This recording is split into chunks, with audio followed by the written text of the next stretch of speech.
Garuda Calling, sudah sesuaikah susunan pemain yang dipanggil?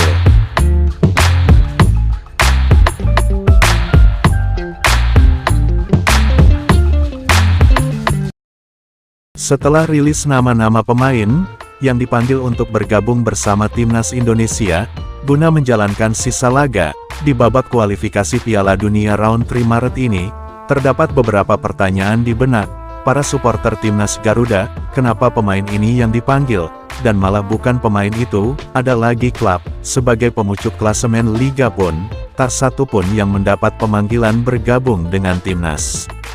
Mari simak bersama.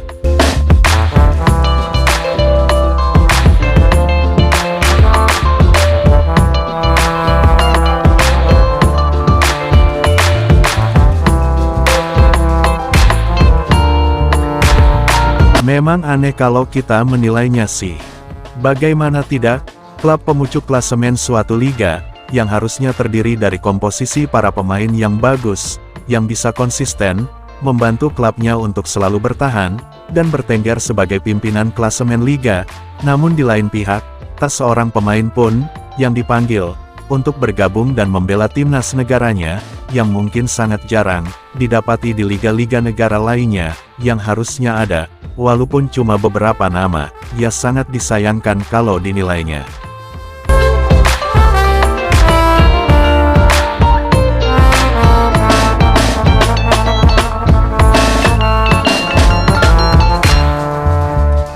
Apa ini efek pemanggilan pemain keturunan semata?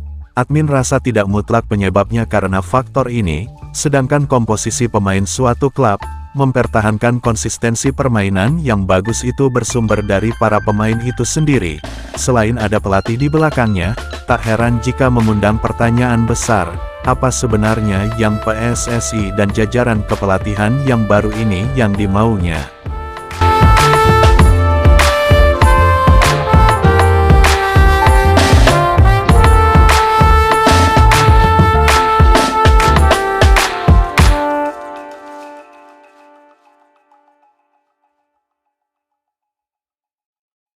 Apa urgensi PSSI sekarang ini adalah lolos Piala Dunia dulu, dan dengan caranya sendiri, seperti prioritas dari perekrutan pemain keturunan, yang sudah ada di daftar incaran dan harus segera direalisasikan, guna tujuan Piala Dunia.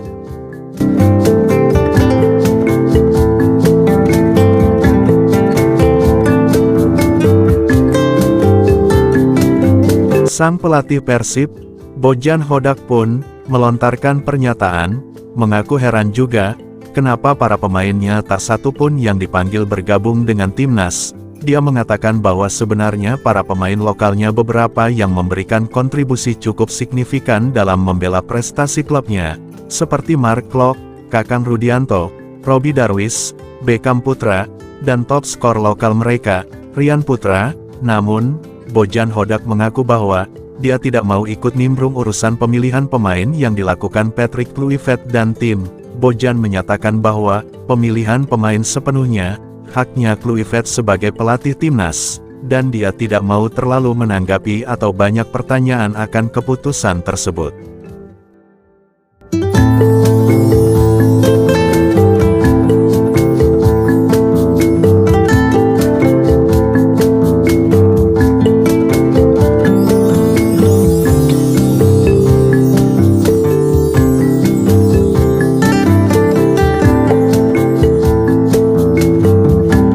Yakob Sayuri menepi, Hoki Caraka yang mengisi. Hal ini juga cukup mengundang banyak pertanyaan fans Garuda pada umumnya. Menurut mereka, sampai sejauh ini dalam membela timnas, grafik permainan lebih bagus Yakob Sayuri dibanding dengan Hoki Caraka. Bukan bermaksud berpandangan subjektif, namun, secara objektif, dilihat dari posisi masing-masing pemain tersebut, seharusnya Yakob Sayuri lebih pantas mengisi slot pemain yang dipanggil bergabung dengan timnas di lanjutan kualifikasi Piala Dunia Maret ini. Kalau dengan dalih sebagai pemain pelapis, menurut para fans, beberapa mengatakan, lini atau posisi yang ditempati Yakob Sayuri lah yang tepat untuk memberikan pemain pelapis di posisi tersebut. Kalau di posisi barisan penyerangan, selain nanti oleh Romeni yang bakal mengisi starting line up, di situ masih bercokol Rama dan Sananta, dari klub Persis Solo, yang dirasa nilainya selama ini lebih mengenai instik golnya.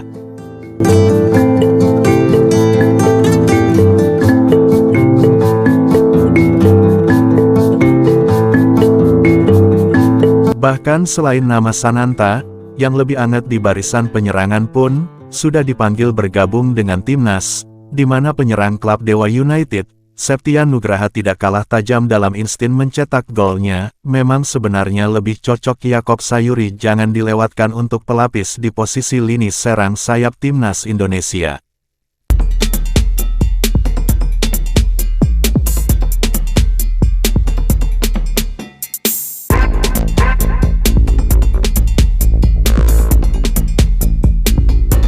Namun, apapun itu, keputusan pelatih dalam suatu tim adalah mutlak dan tidak dapat diotak-atik, karena yang mengetahui kebutuhan pemain dalam suatu tim adalah pelatih itu sendiri. Pemilihan pemain ini akan bertautan dengan taktik dan strategi apa yang dianut oleh pelatih tersebut.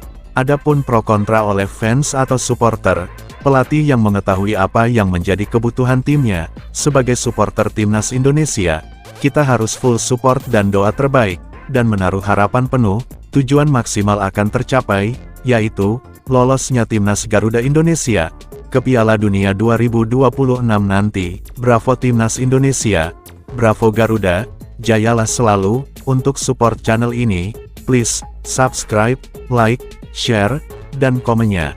Thanks for watching.